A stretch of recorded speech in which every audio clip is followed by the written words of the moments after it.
All right. Well, welcome to this fourth iteration of Faith Discussions. We have with us Dr. Spencer Hau today, who, full disclosure, is somebody that I've known for a little while, and somebody I've grown to deeply admire. I've seen a couple of your broadcasts, the short 10-minute broadcasts and whatnot, on Facebook. Discussing anything from workplace, how to better yourself in your workplace, to how to change your attitude in life. I found them incredibly helpful. And so welcome, Spencer. This is really great. Thank you. It's Yeah. great to be here. Thank you, Yeah. Mike.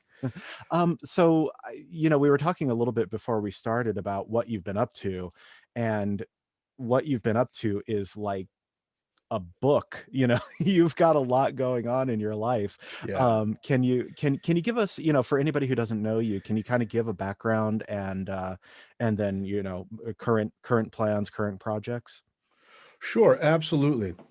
Name's Dr. Spencer. I've got a degree in chiropractic and practice functional medicine. I'm looking to transition out of my career and go into transformational life coaching. And it all started, when I'm 5 years old. I am sitting in class, having a hard time really understanding the social situation with this teacher because I'm seeing her tell me that I'm a chink, I don't belong here, I'm just an animal.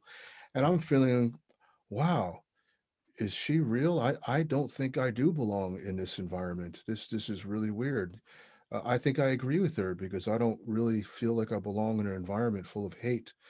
And I told her, I know where you're going with this. And you know what? You shouldn't be a teacher. I've Yeah. always had a smart mouth on me. I said, you're not a teacher. You're not a real teacher. You're just here to collect paychecks. You don't care about us. All you care Wow. about is your paycheck.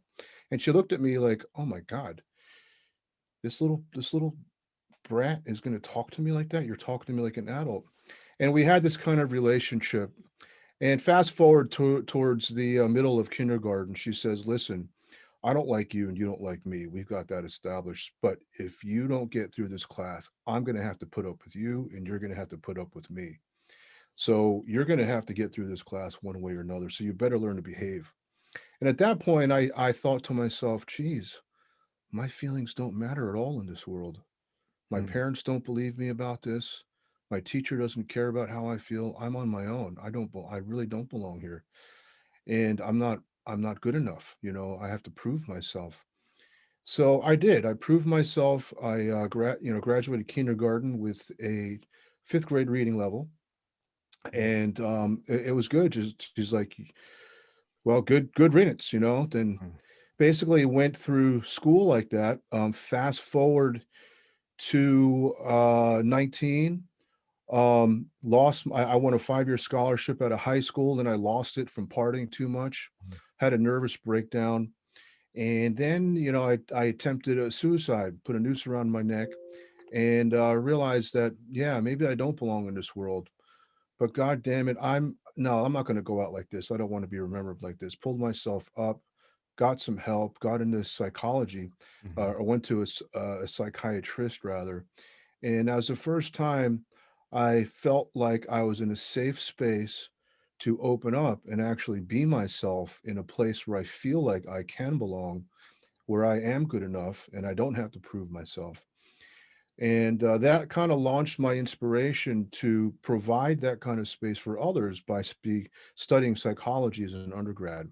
And I Mhm. was really looking into, wanting to help people and help people heal.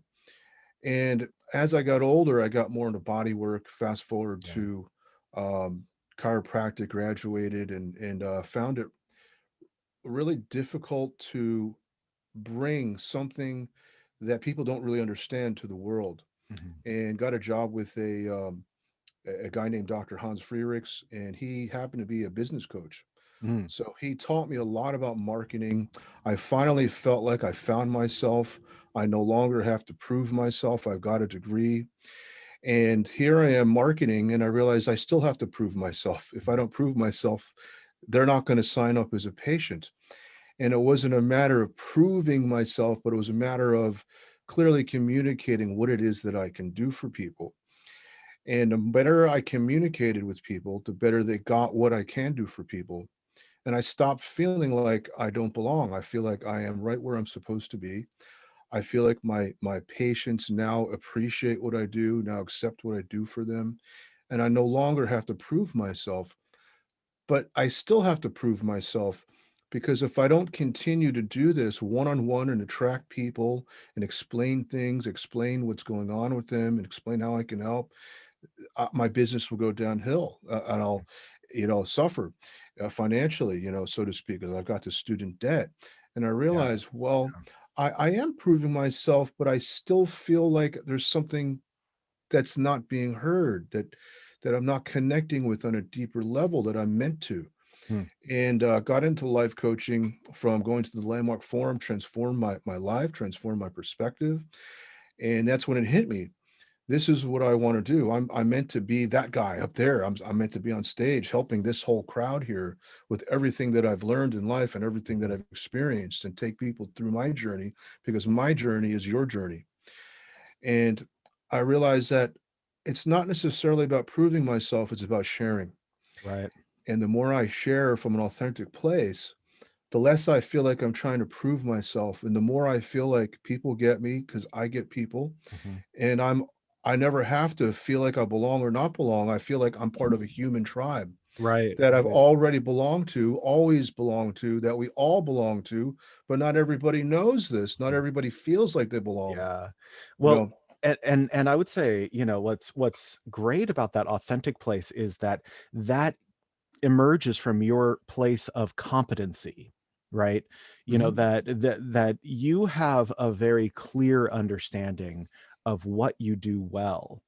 And by that being your starting place, it's like, people can see that easily. Yeah. Yeah. Yeah. Yeah. Thanks. Thanks. Yeah, yeah. Well, if it's okay with you, where you started in this conversation, about being a kindergartner, and dealing with this individual, this teacher who is just, to me, that's like borderline sociopathic. It's like it's a level of abuse that in the way you retell the story, it sounds like two equals just kind of butting heads, but I mean, this was a person who was like entrusted with the well-being of children. And to hear a story that, not only was she racist, but like I don't know, like viciously racist, Oh, yeah. is Yeah. I mean, it's like how many children go through that and that would set the tone for their life, if they didn't have, some of the stuff that some of the better stuff that came along in your life. Oh, yeah. Yeah. I agree. It really warped my perception of people. Yeah. Through grade school. I'll just put it through grade school. After grade school, I changed my mind about a lot of things. But that perspective point, um, let's see, I haven't encountered racism until I don't know how old I was, maybe 7 or maybe 9 years old, when I'm playing two-hand touch football with a neighbor named Jerry Corrado. Played several games already. All the neighborhood kids are playing, connected two front lawns, and that's how we made the football field. Okay. And one day, Jerry comes up to me and says, "Spencer, you can't come around here no more." Mm. And why? What's going on, Jerry? What's up? Well, had a talk with my father. He said he doesn't want you on our property. And he said, "You're an animal and you don't have a soul." And he couldn't believe that was inviting you up here. And he said he was going to disown me and kick me out of the house if I continue to invite you up here. This is a 7-year-old? I'm about, let's see, second, third, fourth. I'm in fourth grade. So I guess I'm 9 years old. I'm Yeah, not, yeah. Well, I mean, still, that's like, yeah. okay. And I I knew what he was talking about. It just some part of me knew what he was saying. Mhm. This, I said, Jerry, he goes, "I don't agree with my father. I like you as a friend, Spencer." He made that really clear. And I got that. It was like, yeah, this is not Jerry. This is his father. And I was like, "Okay, Jerry, listen, I don't want to get you into any trouble." I stopped going. Hmm. And the funny thing is, as soon as that happened, everybody stopped going. Yeah, The game stopped. yeah. And I've heard that more than once from heard that from another friend of mine, Travis Heidinger, Michael Lancelotti, their father said the same exact thing. The common thread, Italian Americans. And I've heard this more from Italian Americans. Nothing against, I love Italian Americans. I've always Mhm. admired their sense of loyalty with family Mhm. and the love they share. They're friends with each other. Not Mhm. just It's not just an obligation. They're genuine friends with their cousins or aunts or uncles. Right. Well, Um, and I think that's kind of a nature of any immigrant population in my experiences, yeah, you know, yeah, but it it could be. Well, but Italians claim they've been here forever because I Christopher know, yeah, Columbus. yeah, the Columbus thing, yeah. So it's like we're American, you're not. But Yeah. I didn't experience racism until high school. Hmm. And it warped my perception in the sense that I started to think that everybody's a racist. Yeah. And so I really blocked a lot of potential friendships. And that's my own fault. I can't blame anybody else calling me any names. This is my responsibility to say, hey, that person's not a racist. They didn't say anything to me. I can't just assume they are and then block any kind of communication and connection. So I really, my isolation was my own creation. Mm. I realize, but Well, I've always handled it because I've always stood up to people like ever mm, since I can remember. Uh, well, clearly, Ever you since know. I can remember. Yeah, if you're willing to go head to head with your kindergarten teacher, that's Yeah, it's just yeah, the that's way a I am. pretty yeah. All right. Well, the other thing that you mentioned was, a suicide attempt.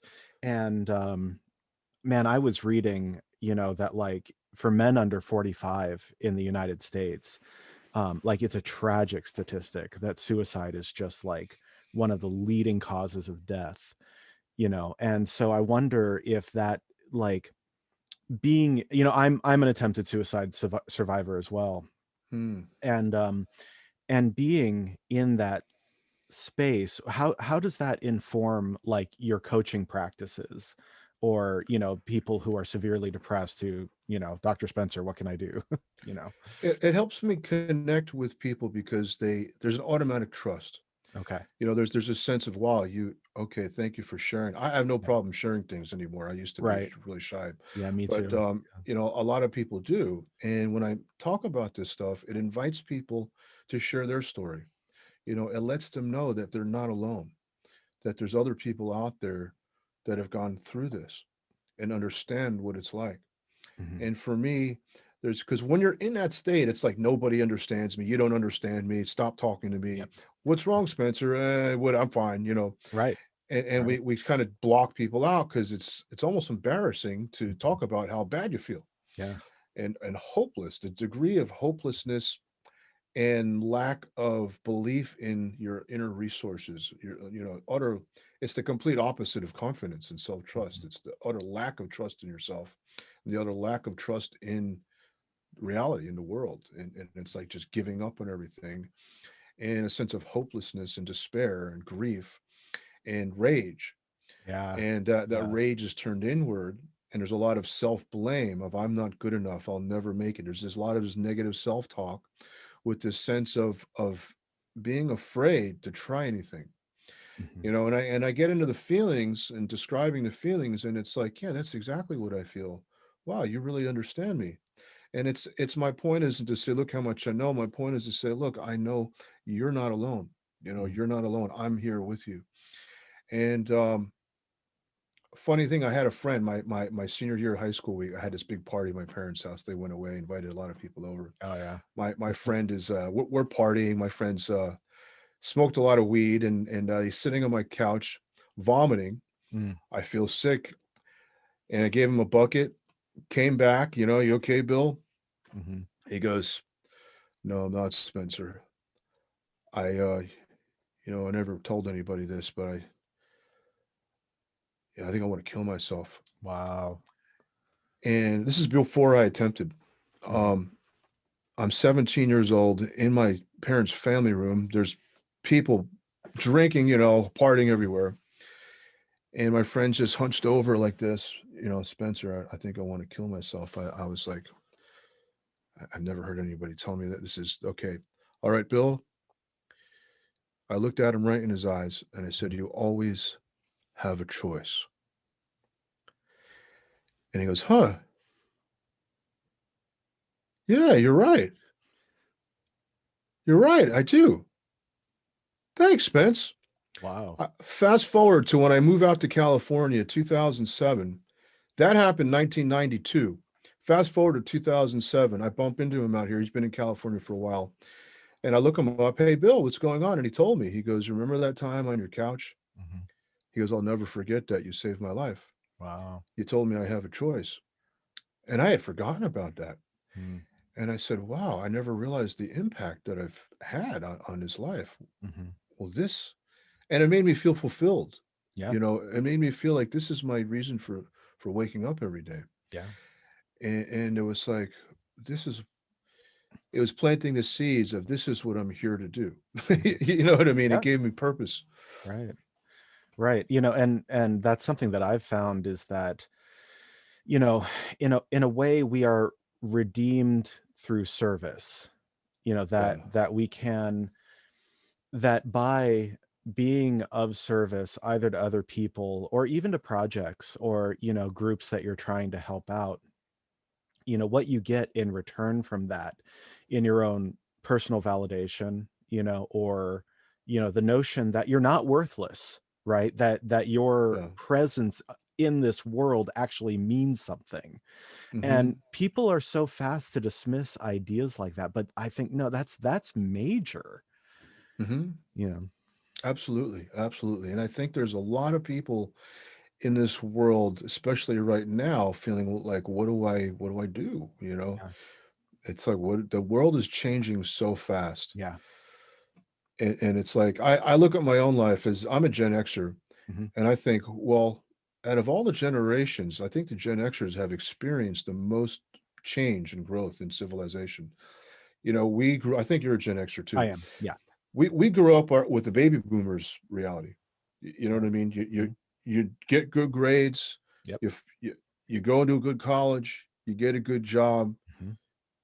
you start saving up, you look to Hmm. climb the corporate ladder, Right. Get married, have your get kids. married, have Yep. 2 kids, buy a house, get promoted, climb the corporate ladder, Hmm. keep your job, stay with the company, stay loyal, retire at 65, save enough money so you can pay for your kids' college tuition, Right.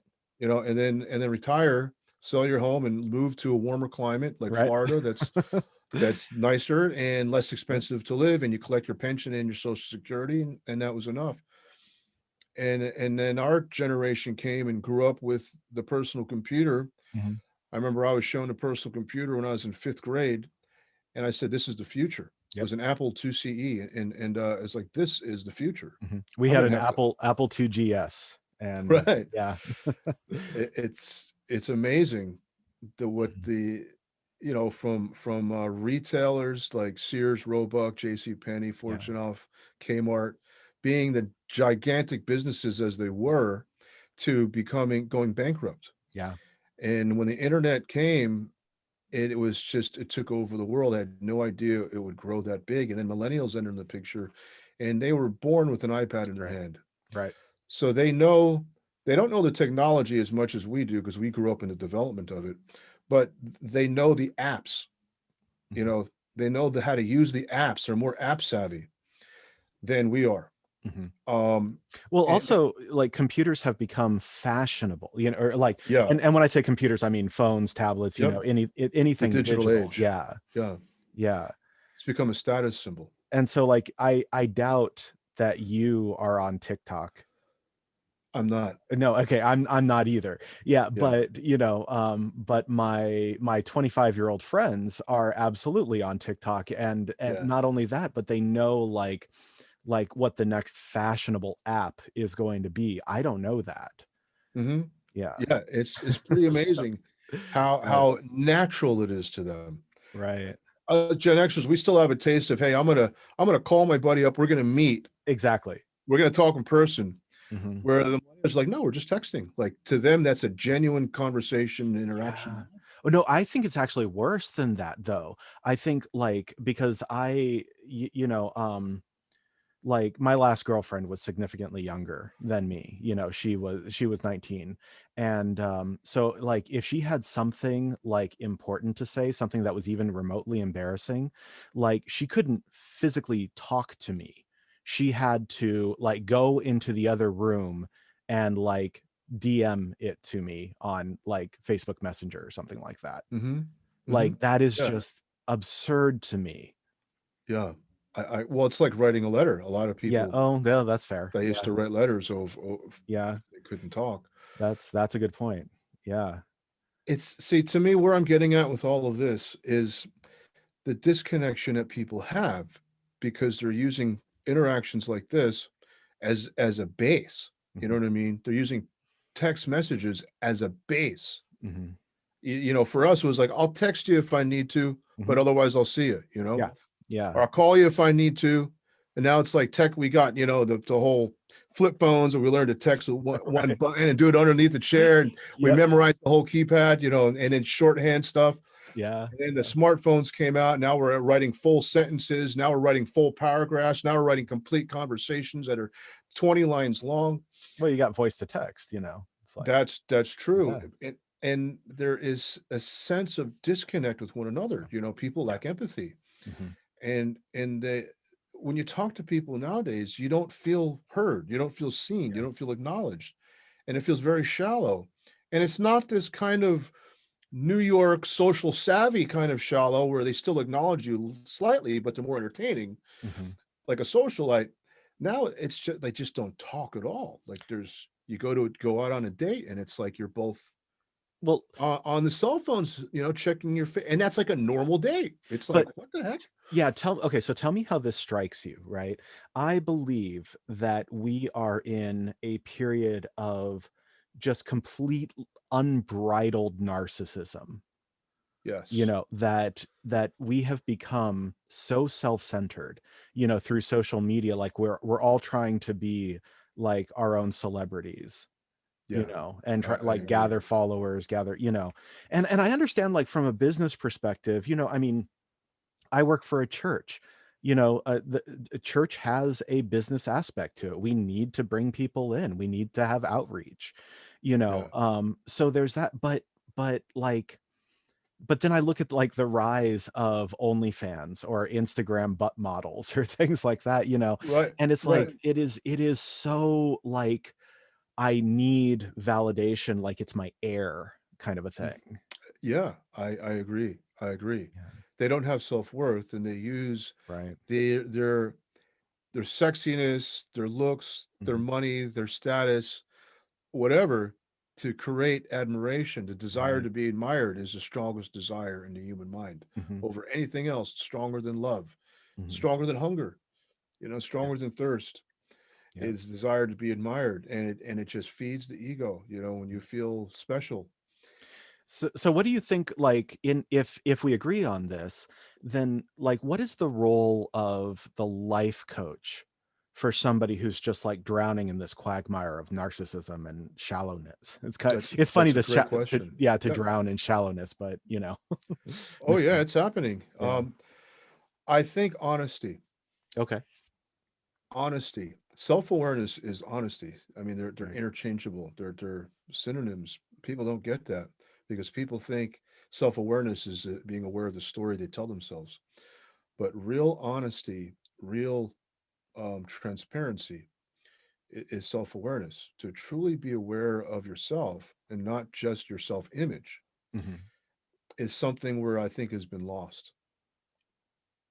People think self-awareness is awareness of your self-image. Well, I'm this, people think I'm that. This is what I do, Mm. and this is how I impress people. And it's like, no, but you get your way of being. Are you honest about your way of being, who you're Mm. being, not what you're doing? Where there is a lack of that in the sense of in expression, you know what I mean? Where people hide behind status. Right. And it's easy to hide behind status on the internet with your Facebook and your Instagram. Yeah. It's just easier, I should say, than to be honest because there's only so much you can say through the what is it called, the medium of the computer or the phone. Yeah, yeah, and if you could extend it a little further to say like if you wanted to present yourself as saying, oh, I don't know, like I'm a guy, I'll never have a six pack, but if I get really good at Photoshop, I can make pictures of myself with a six pack, and Yeah, that. you know what hit me is I know what you're Yeah. saying. There's on Facebook, I don't know, somebody's page that I saw there. It was even though I'm Asian, I really know very little about Asian culture. I'm third Okay. generation. What Okay. I'm seeing about though in Asian culture, especially with the girls, Hmm. is they look beautiful on Instagram pictures, Hmm. but then they show exactly what they do before and after makeup. Oh, interesting. Okay. And it is not like, yeah, she's cute, she's got good bone structure, and what she looks wow now with makeup. It's Hmm. it's not to be a jerk or anything, but it's the girl in the class that no one even wanted to look at. You know Okay. what I mean? Okay. All of a sudden looks like a 10 or this hot supermodel. And it's like, whoa, okay, I get it. They value their image more Well, yeah, because but people value their image more. yeah, yeah, and that's, going back to what you said about like awareness of self versus awareness of how people are looking at you. It's like if a woman, and I mean, if she's a model, it's perfectly reasonable to expect that she's going to wear makeup, to make herself look like a person who's different than maybe she would be like if she's going to the grocery store or something like that. That's Mhm. I don't and I certainly don't think you Well, were the saying. amount of time and Mhm. dedication is what I'm getting at, that they devote into making Absolutely. themselves look, well, they look great, Yeah, but but for me they it's like, devote so much time. yeah, yeah. Well, for me, it's like saying, okay, I'm a model, therefore, for gigs, I need to look a certain way, Right. versus this is who I am all the time. Yeah. Well, yeah. No, I get it. It's your profession. Hmm. Right. But it seems like everybody's a model now, you know, like, I always believe that grooming yourself is a sign of self-respect, right. but in a sense of there's a pretentiousness. When does it become pretentious, and Right. when is it just self-respect? That's a When is good. it Sunday's best, and when is it an act? All right. Can you answer that? I think it's Sunday's best when you're visiting your aunt and your uncle, Okay. and it's an act when you're going out to the club. Interesting. Okay. So what is it about the club? I mean, It's the desire to be sexy, okay. to Okay. attract a person in a sexual way, to get them interested in you, to get their attention. Hmm. Would it be that there It's not be bad. It's not a bad thing. It's just well, it's what gone. It's gone overboard with Instagram. yeah, what if it is a bad thing in that sexiness equals control, right? I seek to control some, whether it be like a man amassing huge fortunes, right, with the intention of just, subduing his employees or something, or a woman saying, look at how sexy I am in order to control the men that would want to be with her. I hear what you're saying. I have to disagree. Okay. Just talking to some girls that I've met, um, it's all insecurity. Hmm. They're you can get the hottest supermodel who looks like a 10, and everyone's grabbing their cameras or whatever. But if you talk to her Mhm. one on one, you're going to hear the insecurity, Mm. in her voice. And I got to keep doing this so people like me. And I need. Oh, They're very insecure underneath it all. so then maybe from that vantage point, she's the one being controlled. Exactly. Okay. Yeah, So what because yeah, so let's say that 10 comes to you and and is suffering from insecurity. What are some ways that like do you have any concrete ways that you go about helping somebody in that kind of a situation? you have to help them get in touch with their soul, Okay. their core values. I believe that once you make a person aware of their behavioral patterns that are, I don't want to say destructive, you know, maybe not destructive, maybe the reason why they don't feel fulfilled, satisfied, and loved. And you get into what's called the racket. It comes from the field of psychology called transactional analysis. Yeah. Yeah. And the racket is the idea of presenting one thing, yet mean another. Right. And it comes from being a kid talking, you have to answer your parents, Mhm. and you don't know how to express your feelings because you just don't have the vocabulary. And you don't like the way they're talking to you Right. because it doesn't feel good because you're being scolded. But you don't know what you did because you're just a kid. There's no right or wrong. Mhm. And now you're like, well, they're talking to me that way. It doesn't feel good. Okay, let me just tell them what they want to hear. Kids are very, very acute. They have strong powers of observation. They know their parents better than the parents know themselves. And they're able to read the cues of the parents and automatically know, okay, I got to tell them this to kind of quiet them down. And it's like they're not saying what they really feel, they tell them something else. Well, I feel really guilty, I feel really confused, but instead of that, say, well, dad said that this and this and this. How come you're telling me this? And Yeah. I don't know what you're talking about. I didn't do it. Right, right. And And if you've got siblings, that makes it so much easier because you just blame, the other kid yeah, in the house. Yeah. yeah, and that whole way, it's not like a malevolent sense of manipulation. It's just, this is what I got to say to survive this particular minute in Fair time. enough. Yep. You know what I mean? Mhm. To call my parent. Okay, good. Okay, Yep. they're not going to punish me, or crap. Okay, good. It's not as bad as I thought it would be because as a result of what I said to them. Kids can be very manipulative, Mhm. Oh, yeah. and we carry that into social interactions as we get older. We know what people want to hear, what people want to see, and we give them that rather than saying what's really on our mind or what we really feel. Mhm.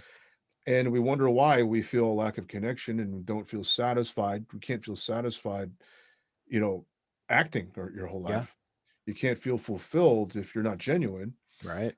And it's like, well, when you lose yourself in the social image that you create, you're going to give up satisfaction and fulfillment.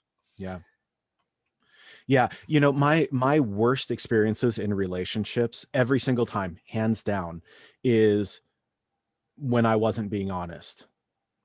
you Mm-hmm. know and if I was honest, like brutally honest, it would have caused problems in the relationship, but either they would have gone away or the relationship would have been over. Right? In all of the times where I struggled with honesty, um I paid the price tenfold what I would have paid if I just Mm-hmm. like cut my losses and said what needed to be said.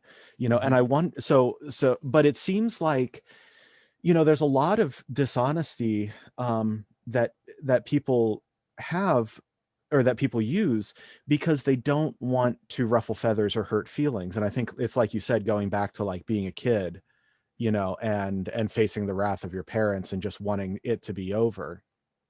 Mm-hmm. It's like, um how do we cut through? How do we get in touch with that core, honest, pure part of ourselves? I hear you. I think being tested. Okay. They say under stressful times, the real you comes out. That's for sure.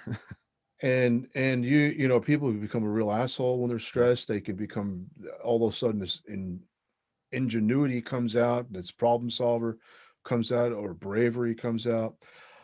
It depends on the setting. I see different reactions in different settings. Mhm. When it's a situation where you have to deal with people like boss and certain deadlines, I think you become really irritable and become a real jerk, and they think that's who you are. That's not who you are. It's because they're having a hard time meeting other people's expectations. Mhm.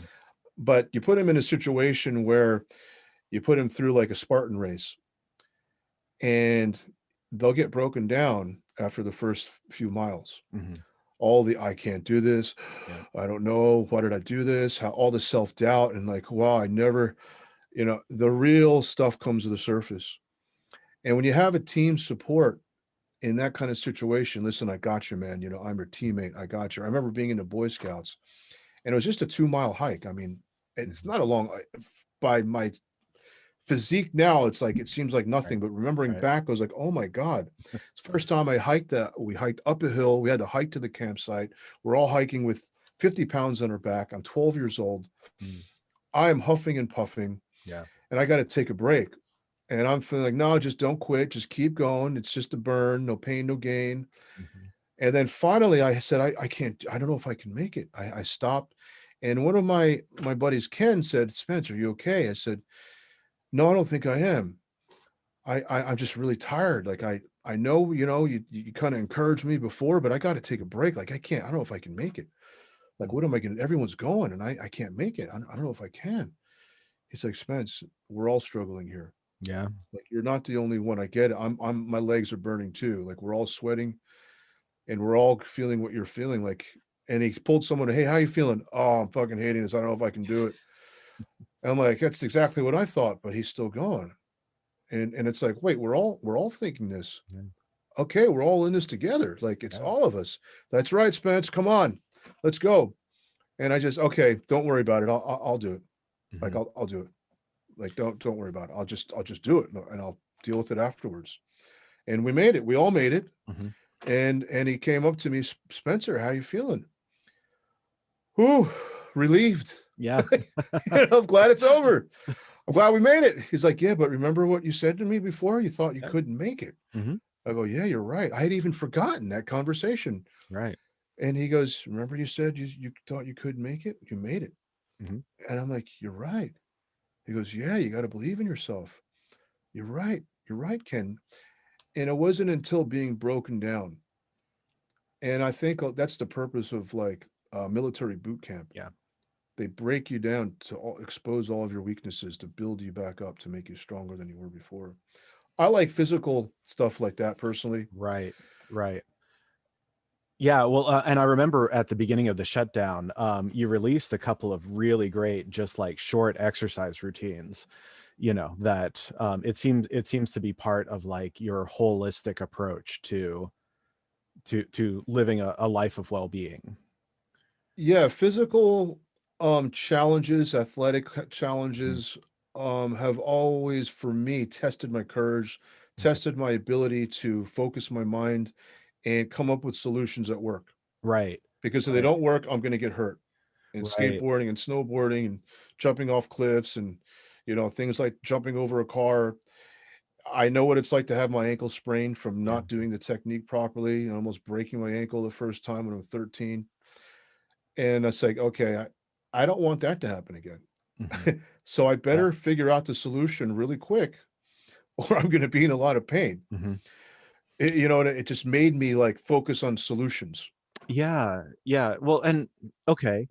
I also know, from our conversations previously that were, I don't know if you still are, but you were practicing jujitsu, Mhm. Oh right? yeah, same thing. It's like I don't want to feel that again. Yeah, Yeah, right. I Yeah, had this 250-pound guy putting all of his weight on my ribs, yeah, and it's like I don't know if I fractured it or tore something, but boy, I remember that. I said I am never letting this guy get on top ever again, and I never right. did. Well, I one thing that I'm very concerned with is like kind of going back to when we were talking about suicide and how suicide, it's not only a male issue, but it Yeah. seems to be primarily a male issue. And I think that as men, of the Gen X and below, I Mhm, see so many lost men out there. mhm. And it's like, and I feel like if they would just start picking up heavy things and putting them down, you know, every day. Like, I don't know, Mhm. there should, or, and like jujitsu or wrestling or even like boxing or something like that, like getting in touch with that physical aspect Yeah, the of primal will. ourselves. Yeah. Oh Yeah. yeah. I feel like somehow we lost that and we're kind of like slowly just rediscovering that. Am I completely lost in that? Oh, I completely agree. Okay. Men are no longer men. Yeah. We're Okay. All right. and it is I don't know what it is. I really couldn't put a finger on it until I started seeing some pictures on Facebook of all places Yeah. of this is what men, these are playgrounds of like the 1930s. And you see these kids on these monkey bars that are Mhm. like Yeah. 40 feet high. Yeah. Yeah, yeah. You're like, my God, you fall from there. It's not just like, ow, it's you're cracking bones. Right, And these right, kids are standing on top like it's nothing. I'm right, like, geez, not even my generation did stuff like that. Man, right. Yeah.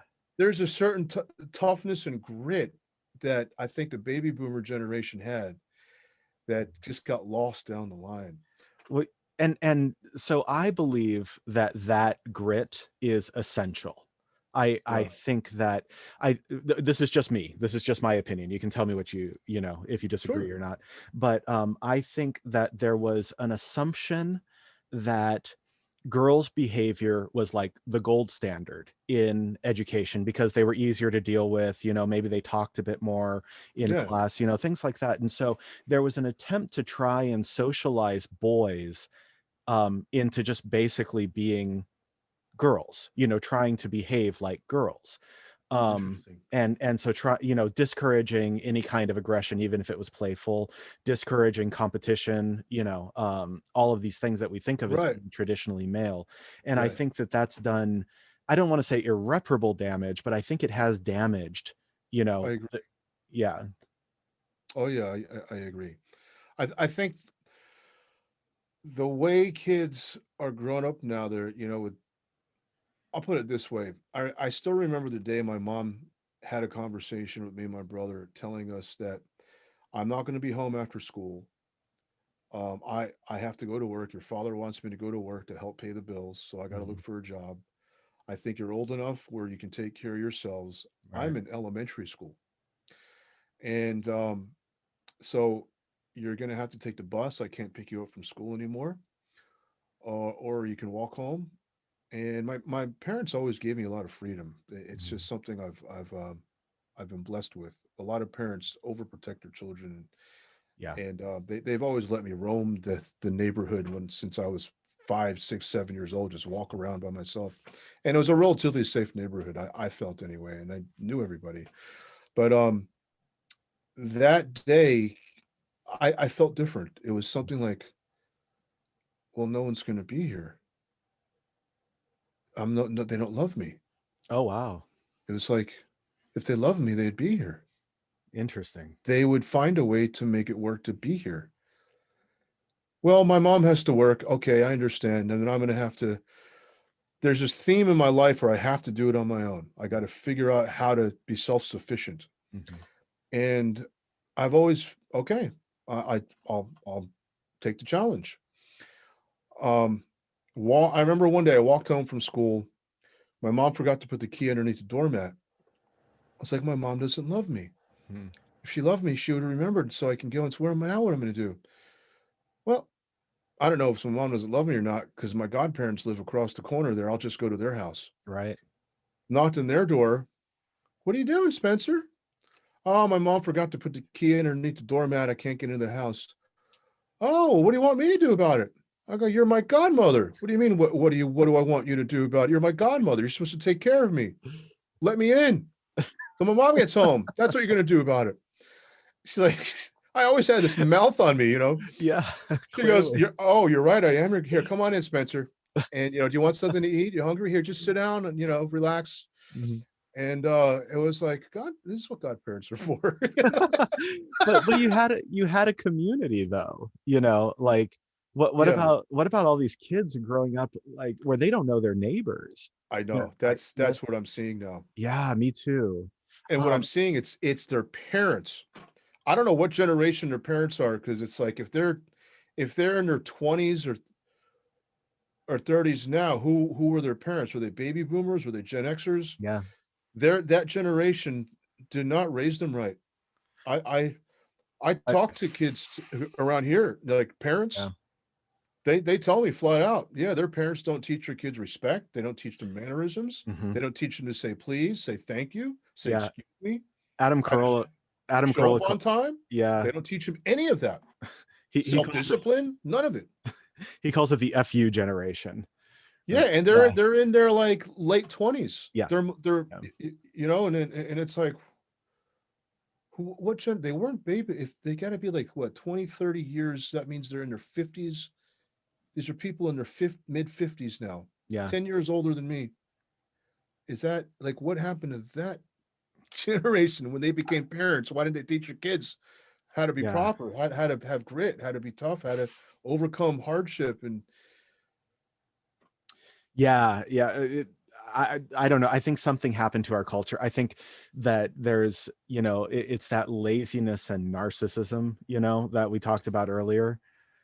well, what I was getting at before is when both parents had to go to work, Well, The there's that. children, the kids had to raise Yeah, themselves. Now, that's true. whatever the 10 years later, I can imagine that generation who are now in their 50s, mother and father working from a very young age, where the child just goes into daycare, doesn't Mhm. really have the dad, doesn't have the mom, Yep.